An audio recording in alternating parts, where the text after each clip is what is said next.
नमस्कार दोस्तों, आज मैं आपको चैत्र चौथ व्रत की 5 कहानी सुनाने जा रही हूँ। प्रेम से बोलिए चौथ माता की जय हो, गणेश भगवान की जय हो, चैत्र मास की जय हो।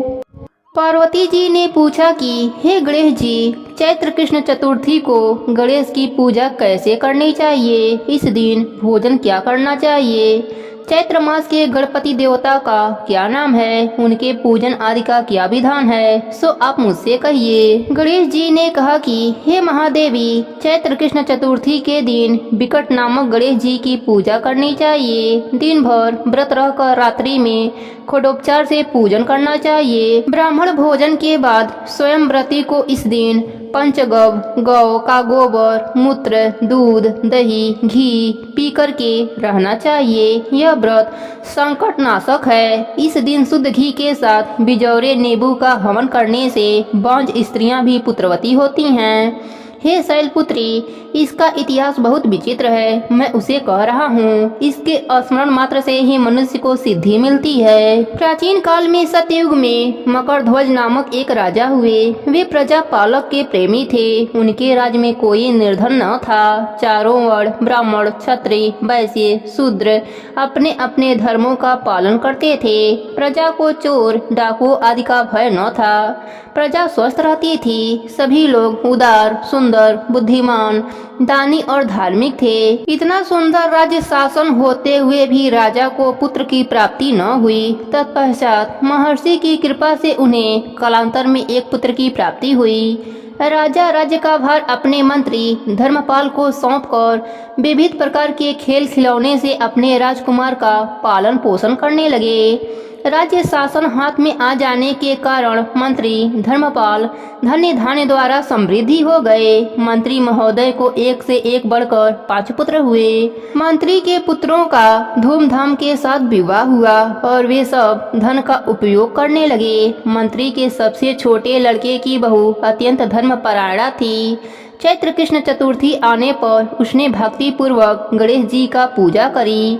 उसका पूजन और व्रत देखकर उसकी सास कहने लगी, अरे क्या तंत्र मंत्र द्वारा मेरे पुत्र को बस में करने का उपाय कर रही है?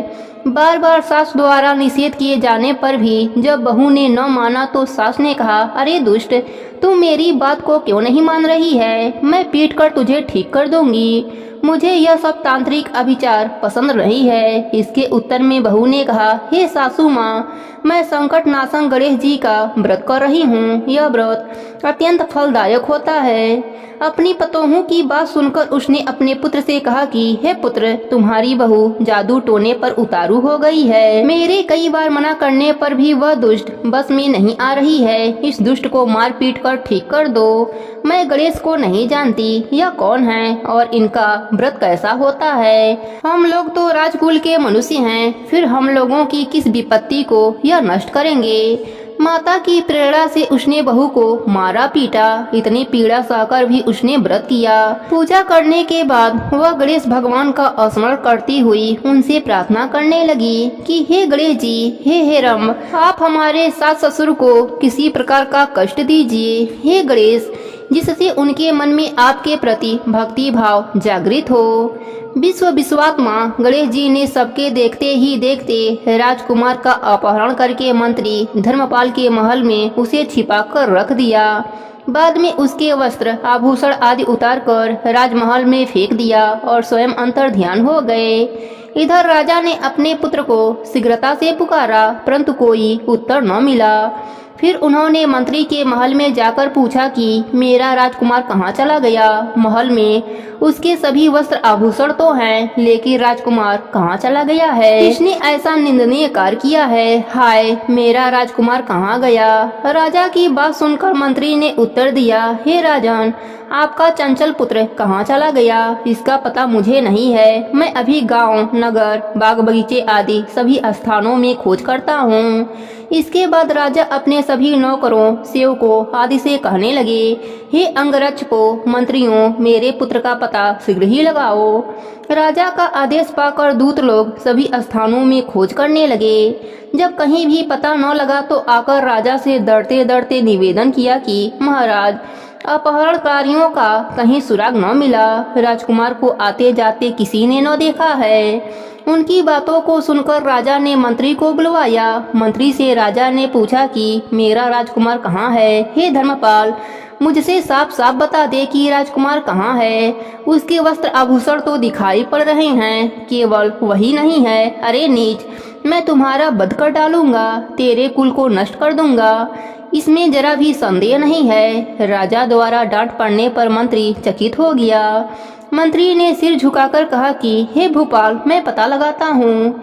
इस नगर में बालक अपहरणकर्ताओं का कोई गिरोह नहीं है और न तो दूत डाकू आदि ही रहते हैं। फिर भी हे प्रभु, पता नहीं किसने ऐसा नीच कर्म किया है और न जाने वह कहाँ भाग गया है। धर्मपाल ने आकर महल में अपने पत्नी और पुत्रों से पूछा।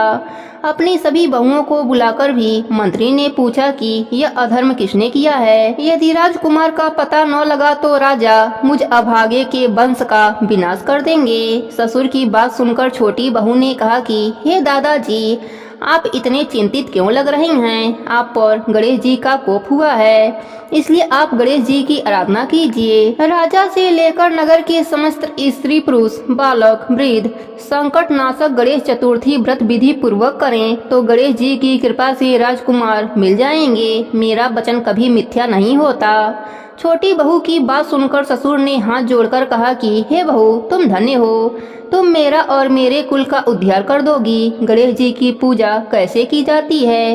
हे सुलक्षणी, मुझे बताओ। मैं मंद बुद्धि होने के कारण व्रत के महात्म्य को नहीं जानता हूँ। हे कल्याणी, हम लोगों में से जो भी अपराध हुआ हो उसे क्षमा कर दो और राजकुमार का पता लगा दो।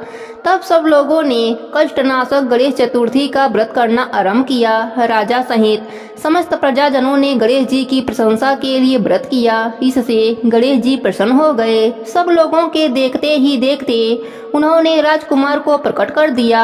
राजकुमार को देखकर नगरवासी आश्चर्य में पड़ गए। सब लोग बहुत प्रसन्न हुए। राजा के हर्ष की तो सीमा न रही। सब लोग कह उठे, गणेश जी धन्य हैं और साथ ही साथ मंत्री की कल्याणी पतोहू भी धन्य है, जिसकी कृपा से मेरा पुत्र हेमराज के यहाँ जाकर भी लौट आया। अतः सब लोग इस संतानदायक व्रत को निरंतर विधि पूर्वक करते रहें। श्री कृष्ण ने कहा कि हे राजन युधिष्ठिर, त्रैलोक में इससे बढ़कर कोई दूसरा व्रत नहीं है। हे गुरुकुल दीपक, आप भी अपने विविध कलेशों के समानार्थ इस व्रत को अवश्य कीजिए। श्री कृष्ण जी के मुख से इस कथा को विस्तार पूर्वक सुनकर युधिष्ठिर ने बड़े ही भक्ति भाव से चैत्र कृष्ण चतुर्थी का व्रत किया और गणपति की कृपा से अपने खोए हुए राज्य को पुनः प्राप्त कर लिया। हे गणेश जी महाराज, अपने सभी भक्तों पर अपनी कृपा बनाए रखना। प्रेम से बोले गणेश भगवान की जय हो। प्राचीन समय की बात है। एक गांव में सास बहू रहती थीं। उनका बेटा विदेश में नौकरी करने गया था। सास बहू को लाड से रखती थी। एक दिन सास किसी काम से गांव जाने लगी तो बहू से बोली कि बहू, चूल्हे की आंच बुझने मत देना। सास गांव चली गई। चूल्हे की आग बुझ गई। बहू डर के मारे पड़ोस में आंच लेने गई तो पड़ोसन कहानी सुन रही थी। बहू देखकर बोली कि आप क्या कर रही हैं? तब औरतें बोली कि हम चौथ माता की कहानी सुन रहे हैं। तब बहू बोली, इससे क्या होता है? तब औरतें बोली कि चौथ माता अन्य धन, लक्ष्मी, बेटा, पोता सब देती हैं। पति परदेश गया वापस आ जाता है, तू भी किया कर। बहू बोली, मैं कैसे करूं? मेरी सास 3 टाइम रोटी देती हैं। औरतें बोली कि एक टाइम का रोटी गाय के बछड़े को दे दिया कर, दूसरे टाइम की उठानी में गाड़ दिया कर, तीसरे टाइम की अपने लिए रख लिया कर और चूरमा बनाकर चांद देखकर चौथ माता को भोग लगाकर चांद को अर्घ देकर खा लिया कर। बहू बोली, ठीक है। ऐसा कहकर बहू चली गई। अगले माह में चौथ का व्रत आया तो उसने वैसा ही व्रत किया। चौथ माता ने सोचा, अगर सतयुग में परिणाम नहीं देंगे तो कलयुग में मुझे कौन मानेगा। चौथ माता सपने में पति से बोली कि घर जा, तुझे सब याद करते हैं। वह एक सेठ के यहाँ मुनीम का काम करता था तो बोला कि लेने वाले लेने आएंगे, देने वाले देने, तो मैं कैसे जाऊँ। चौथ माता ने कहा, कल घी का दीपक जलाकर बैठ जाना, देने वाले दे जाएंगे और लेने वाले ले जाएंगे। पति ने ठीक वैसा ही किया और सेठ से हिसाब करके घर आने लगा। रास्ते में एक सांप मिला। बोला, मैं तुम्हें खाऊंगा। उसने कहा, मैं अपने घर वालों से मिल लूं, फिर तुम मुझे खा लेना। वह घर आ गया। पत्नी ने दरवाजा खोला पर वह किसी से कुछ नहीं बोला। वह जाकर सो गया।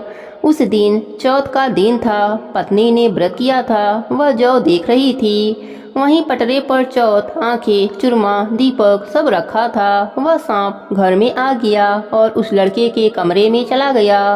चौथ माता ने सोचा, यह सांप इसको खा जाएगा, कुछ करना चाहिए। तब दीपक ढाल बन गया, आंखों का तलवार बन गया और सांप को काटकर ढाल से ढक दिया। पति यह सब देख रहा था। सांप के मर जाने के बाद पत्नी से बोला। तब पत्नी बोली, आप तो मुझसे बोले ही नहीं। तब पति बोला, क्या बोलता? यह देख, मेरा काल मेरे साथ आया था, वह मर गया।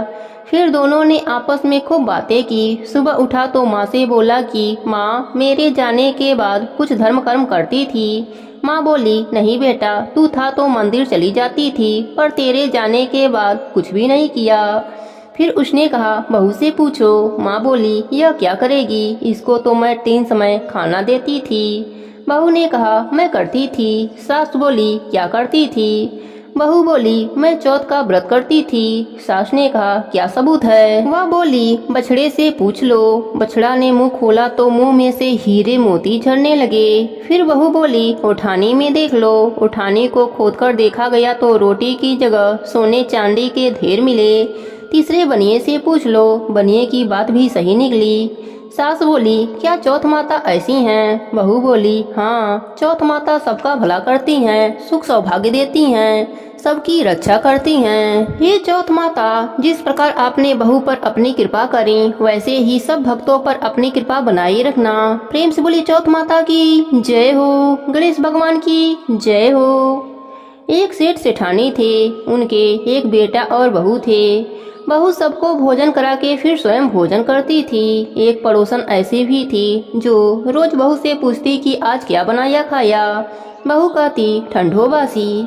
एक दिन उसके पति ने ऐसा सुनकर विचार किया कि आज तो पकवान बनाया जाए, फिर देखें कि मेरी पत्नी क्या कहती है। उसने तरह तरह के पकवान बनवाया और घर के सभी लोगों ने एक साथ बैठकर भोजन किया। आज भी पड़ोसन ने पूछा तो बहू ने कहा, ठंडो बासी। सेठ के लड़के ने सोचा, हो ना हो कोई बात अवश्य है जिससे कि मेरी पत्नी ऐसा कहती है। उसने पत्नी से पूछा, तुम रोज ठंडो बासी खाया ऐसा क्यों कहती हो, जबकि हम सब ने एक साथ बैठकर कई तरह के पकवान खाए।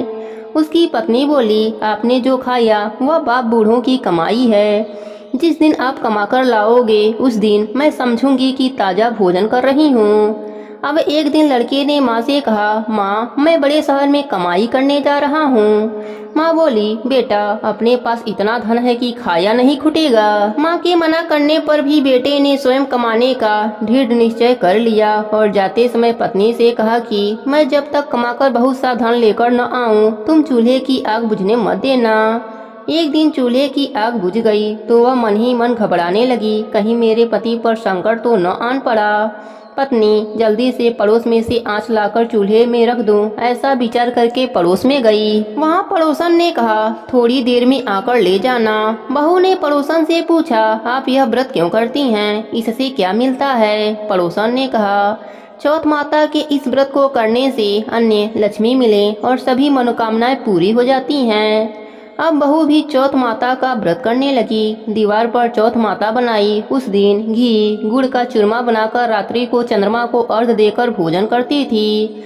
ऐसा करते करते बहुत दिन हो गए। चौथ माता ने उस बहू के पति को सपना दिया कि साहूकार का बेटा, तू जागे कि सोवे, तेरी पत्नी बहुत याद कर रही है, घर जाकर उसकी चिंता मिटा। तू दुकान खोलकर कक्कू केसर का पलगा बना के बैठ जाना, आज तेरा हिसाब किताब चुकता हो जाएगा। अब तो चौथ माता ने जैसा कहा था वैसा ही हुआ। उसने घर जाने की तैयारी की और गाड़ी भर के धन दौलत लेकर चल दिया। रास्ते में एक बड़ा सा काला नाग फन फैलाए बैठ गया और कहने लगा, आज मैं तुझे डसूंगा, छोड़ूंगा नहीं, आज तेरी आयु पूरी हो गई है। सेठ के लड़के ने कहा, आज चौथ माता ने मुझे सपना दिया तो मैं पत्नी से मिलने घर जा रहा हूँ। वहाँ मेरी पत्नी बहुत चिंता कर रही है, मैं उससे मिलकर जरूर आऊँगा, तब तुम मुझे डस लेना। नाग ने कहा, तुम शपथ पूर्वक कहकर जाओ तो मैं तुम्हें जाने दूंगा, परंतु लौटकर नहीं आए तो तुम्हारे घर आकर मैं तुम्हें डस लूंगा। इस प्रकार सांप को वचन देकर वह अपने घर पहुंचा। वहां सभी से हंसी खुशी से मिला और भोजन करने उदास होकर बैठ गया। उसकी पत्नी उदास होने का कारण पूछा तो पति ने काले नाग वाली बात बताते हुए कहा कि यदि मैं उसके पास नहीं जाऊंगा तो वह घर आकर ही मुझे डस लेगा। पत्नी बहुत चतुर थी। उसने कहा कि आप घबराओ मत, लेट जाओ, मैं एक उपाय करती हूँ। पत्नी ने कमरे की 7 पेढ़ी धोई। पहली पेढ़ी पर रेत, दूसरी पर इत्र, तीसरी पर गुलाल फूल, चौथी पर कक्कू केसर, 5वीं पर लड्डू पेड़ा, 6वीं पर गादी गलीचा और 7वीं पेढ़ी पर दूध का कटोरा भरकर रख दिया। इस प्रकार वह 7 ही पेढ़ी सजाकर बैठ गई। आधी रात होते ही नाग आकर पेढ़ी चढ़ने लगा। पहली पेढ़ी पर रेत में लौट गया और कहने लगा कि सेठ की बहू तो आराम बहुत दिया, पर बचनों से बंधा हूँ, सो डसूंगा अवश्य ही। इसी प्रकार 7 पेढ़ियों पर नाग आराम करता हुआ और कहता हुआ कि डसूंगा जरूर कमरे में जाने ही वाला था कि चौथ माता ने विचार किया कि मैं इसे नहीं बचाऊंगी तो संसार में धर्म कर्म और व्रत पूजन को कौन मानेगा। अब गणेश जी, चंद्रमा जी और चौथ माता ने उसे बचाने का विचार बनाया। चंद्रमा जी उजाला किए, चौथ माता ढाल बनी और गणेश जी ने तलवार लेकर नाग को मार दिया और ढाल से ढक दिया। अब बहू भी थकी हारी सो गई। दिन उगा तो लोग बेटे से मिलने आए, परंतु बेटा बहू तो उठे ही नहीं थे। बहुत देर हो गई तो माँ उन्हें उठाने गई। माँ ने 7 पेढ़ियों पर जो कुछ देखा तो बहुत घबराई और बेटा बहू को आवाज लगाने लगी। बेटा बहू उठे तो देखा कि एक ढाल तलवार वहीं पड़ी है। अब ढाल उठाई तो वहीं काला नाग मरा हुआ पड़ा है। बेटा बहू ने सोचा कि आज तो धर्म कर्म ही आड़े आए, जो भगवान गणेश जी और चौथ माता ने अपनी रक्षा करी। हे चौथ माता, जैसे आपने सेठ के बेटे की रक्षा करी, वैसे ही अपने सभी भक्तों पर अपनी कृपा बनाए रखना। प्रेम से बोली चौथ माता की जय हो, गणेश भगवान की जय हो। एक नगर में एक बुढ़िया माई रहती थी। वह अपने बेटे की सलामती के लिए 12 महीने की चौथ का व्रत करती थी। हर चौथ को पंसारी से थोड़ा सा गुड़ और घी लाकर 4 लड्डू बनाती, एक बेटे को देती, एक से पूजा करती, एक हथकार के लिए निकालती और एक चाँद उगने पर खुद खा लेती थी। एक बार उनका बेटा ताई से मिलने गया। ताई भादुड़ी चौथ का व्रत रखी थी। ताई से पूछा, माँ तो 12 चौथ करती है। ताई बोली, तेरी माँ तेरी कमाई से तरमाल खाने के लिए 12 चौथ करती है। तू परदेश जाए तो वह एक भी चौथ न करे। लड़की को लगा ताई सच कह रही हैं। घर आकर माँ से कहा, मैं परदेश जा रहा हूँ, यहाँ तू मेरी कमाई खाने पीने में उड़ा देती है। माँ ने समझाकर रोकना चाहा, पर बेटा नहीं माना। माँ ने उसे साथ ले जाने के लिए चौथ माता की आंखें दिए और कहा, मुसीबत में यह आंखें तेरी मदद करेंगे। वह आंखें लेकर रवाना हो गया। घूमते हुए एक नगर में पहुंचा। उसने देखा एक बूढ़ी माई रो रही हैं और पुआ बना रही हैं। उसने कारण पूछा तो बूढ़ी माई ने कहा, बेटा इस नगर की पहाड़ी पर एक दैत्य रहता है। पहले वह नगर में आकर कई लोगों को खाने के लिए मार देता था, इसलिए यहाँ का राजा उसे खाने के लिए हर घर का एक आदमी उसके पास भेजता है। और आज मेरे बेटे की बारी है, इसलिए रो रही हूँ और उसी के लिए पुआ बना रही हूँ। वह बोला, आप पुए मुझे खिला दीजिए, मैं आपकी बेटी की जगह चला जाता हूँ। बुढ़िया माई ने खीर पुए उसे खिला दिया। खा पीकर वह सो गया। रात को राजा के सैनिक आए तो बूढ़ी माई ने उसे भेज दिया। दैत्य के सामने पहुंचने पर उसने चौथ माता की आंखें दैत्य की तरफ फेंक कर कहा, हे चौथ माता, यदि मेरी माँ मेरी सलामती के लिए व्रत करती हैं तो दैत्य का सिर कटकर गिर जाए। तुरंत दैत्य का सिर कट गया। लड़का वापस आ गया। राजा ने उसे उपहार देकर विदा किया। चलते हुए एक दूसरे राजा के नगर में पहुंचा। इस राज में आंवला तभी पकता था जब एक इंसान की बलि दी जाती थी। सिपाहियों ने उसे पकड़कर आंवे में चुन दिया। लड़के ने आंखें आवे में डाले और कहा, हे चौथ माता, यदि मेरी माँ मेरे सलामती के लिए व्रत करती हैं तो आंवला मेरी बलि के बिना ही झट से पक जाए। आंवला तुरंत पक गया। आंवे में से मिट्टी की जगह सोने चांदी के बर्तन निकले। अंदर से लड़का बोला, बर्तन धीरे धीरे निकालना, मुझे लग जाएगी।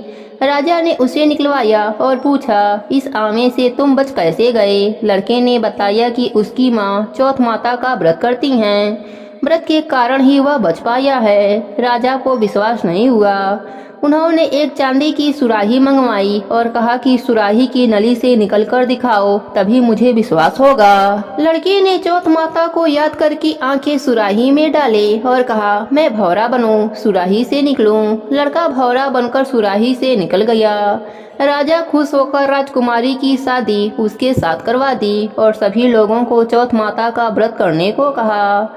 उसे माँ की याद आई। उसने राजा के पास जाकर खुद के नगर जाने की इच्छा जाहिर की। राजा ने रथ, घोड़ा, हाथी और खूब सारा दान दहेज देकर उन्हें विदा किया। चौथ के दिन अपने नगर पहुंचा। वह अकेला पंसारी के यहाँ माँ का इंतजार करने लगा। सोचा, चौथ का दिन है तो माँ यहाँ जरूर आएंगी। थोड़ी देर बाद लकड़ी टेकती हुई माँ आती दिखी। उसकी माँ की आंखों में जाले आने के कारण दिखना कम हो गया था। लड़के ने जानबूझकर अपना पैर लकड़ी में लगा दिया। कहने लगा, बलरे पूत काटी, मेरे पैर में लगा दी। माँ ने उसे नहीं पहचाना। कहने लगी, भैया मुझे चाहे कितनी गाली निकालो पर मेरे बेटे को कुछ मत कहना। बेटा माँ के चरणों में गिर पड़ा। कहा, माँ मैं तेरा ही बेटा हूँ, मुझे माफ कर दो। माँ ने उसे गले से लगा लिया। नगर के लोगों ने विश्वास नहीं किया कि वह उसी का बेटा है। बुढ़िया माँ ने चौथ माता को याद करके कहा, हे चौथ माता, यदि मैं अपने बेटे के लिए व्रत करती हूँ तो मेरे स्तन में दूध भर जाए और उसकी धार मेरे बेटे के मुँह में गिरे। माँ के स्तन से दूध की धार निकलकर बेटे के मुंह में गिरने लगी। लोग चौथ माता की जय जयकारा करने लगे। उस नगर के सभी लोग चौथ माता का व्रत करने लगे। हे चौथ माता, जैसे आपने बूढ़ी माई और उनके बेटे की सहायता करी, वैसे ही हमारी भी करना। अपने सभी भक्तों पर अपनी कृपा बनाए रखना। प्रेम से बोली चौथ माता की जय हो। गणेश भगवान की जय हो। बहुत समय पहले की बात है। एक गांव में एक भाई बहन रहते थे। भाई बहुत गरीब था पर उसकी बहन पैसे वाली थी। जब बहन के ननद का विवाह था तब बहन ने न अपने भाई को विवाह में आने का निमंत्रण दिया, न ही कोई चिट्ठी भेजी। भाई को बाहर वाले से पता चला कि उसके बहन के ननद का विवाह है। भाई ने गांव वालों को बताया। तब गांव वालों ने अपने घर से चुनरी, बिछिया और साड़ी जैसा जिनसे बन पड़ा कन्या के लिए दिया। भाई सारा सामान लेकर बहन के गांव पहुंचा। बहन के घर जाने पर बहन की देवरानी बोली, भाभी जी आपके भाई आए हैं। बहन ने पूछा, कैसे आए हैं और क्या पहना है? देवरानी ने कहा, पैदल आए हैं, फटी पगड़ी फटी धोती पहने हैं। बहन बोली, मेरे ससुर हवेली के सामने दुकान में बैठे हैं, मुझे शर्म आती है। भाई को बोलो पीछे के दरवाजे से आए। भाई के आते ही बहन ने भाई को एक कमरे में बंद कर बाहर से ताला लगा दिया। एक तरफ लड़की का विवाह हो रहा था, आजे बाजे बज रहे थे, अतिथियों को भोजन कराया जा रहा था और दूसरी तरफ भाई को कोई पानी तक पूछने वाला नहीं था। भांजे की बहू को दया आई और उसने दरवाजा खोल दिया। दरवाजा खुलते ही भाई वहां से भागा। 2 दिनों से भूख प्यास के कारण उसे चक्कर आने लगे। रास्ते में गणेश जी का मंदिर था, वहां जाकर गिर गया। रोते रोते गणेश जी को अपनी व्यथा सुनाई और बोला, आज मेरी गरीबी के कारण से मेरी सगी बहन ने मुझे धिक्कार दिया। घर जाने पर मेरी पत्नी जब पूछेगी कि विवाह से क्या मिठाई लेकर आए हो तो मैं क्या जवाब दूंगा। गणेश जी को उस पर दया आ गई और वह बोले, मेरे बगीचे से ककड़ी और तरबूज तोड़कर ले जा। भाई ने ककड़ी तोड़कर झोला भर लिया और अपने घर गया।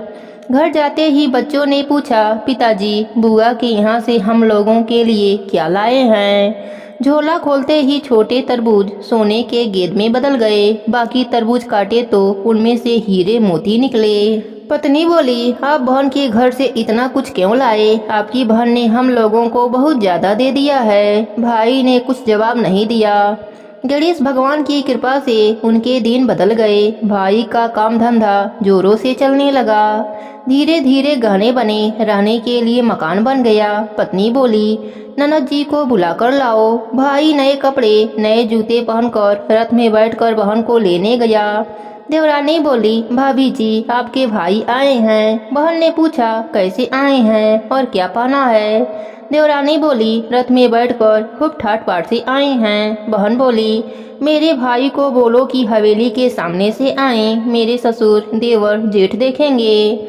भाई का बहन ने खूब स्वागत किया। भाई बोला, मैं तुम्हें लेने आया हूँ। बहन बोली, मुझे भी बहुत दिन हो गए हैं, चलो मैं चलती हूँ। भाई बहन को लेकर अपने घर आया। भाई और उसकी पत्नी ने बहन का खूब आदर सत्कार किया। जो चीजें मांगी सब बनवा कर दिया। बहन बोली, भाई मुझे जूती चाहिए। भाई ने मोची को बुलाया और कहा, मेरी बहन के लिए ऐसी जूती बनाओ जो मुँह से बोले। भाई ने बहन को बहुत सारा धन देकर विदा किया, पर अभी तक वह जूती नहीं आई थी। बहन रवाना होने लगी, तब मोची जूतियाँ लेकर आया। बहन के जूती पहनते ही जूतियाँ बोली, निर्धन भाई की पैसे वाली बहन, गणेश जी का बगीचा नहीं होता तो आज क्या करती बहन? तब भाई की पत्नी ने पूछा, कहाँ से आवाज आ रही है? भाई ने कहा, सुबह का समय है, कोई जीव जंतु बोल रहा होगा। भाई ने घोड़े गाड़ी को जल्दी जाने को कहा। बहन के जाते ही पत्नी जिद करके बैठ गई कि जूतियाँ क्या बोल रही थी। पति ने अपनी पूरी आप बीती सुनाई कि कैसे बहन ने मुझे 2 दिन भूखा रखा, कमरे में बंद कर दिया। भांजे की बहू ने दरवाजा खोला, तब मैं बाहर आया और गणेश जी के शरण में जा पहुँचा। गणेश जी की कृपा से हमारे दिन बदले हैं। उसने अपने पत्नी को सारी बात बताई। तब पत्नी बोली, अगर मुझे पहले मालूम होता तो मैं आपकी बहन को कुछ नहीं देती, मेरा दिया हुआ सब कुछ वापस लेकर आओ। तब पति बोला, सुहासिनी के आशीष से ही हमें गणेश भगवान ने सब दिया है। अगर वह मुझे भूखा प्यासा कमरे में बंद नहीं करती तो मैं गणेश भगवान के मंदिर में क्यों जाता? क्या मैं गणेश भगवान को अपना दुखड़ा सुनाता? तुम अपना मन मैला मत करो, अपने पर तो गणेश भगवान की कृपा है और किस चीज की कमी है। फिर दोनों गणेश भगवान के आगे झुककर प्रणाम किए और जयकारा लगाया। हे गणेश जी महाराज, जैसी कृपा आपने गरीब भाई पर करी वैसे ही अपने सभी भक्तों पर अपनी कृपा बनाए रखना। प्रेम से बोले गणेश भगवान की जय हो।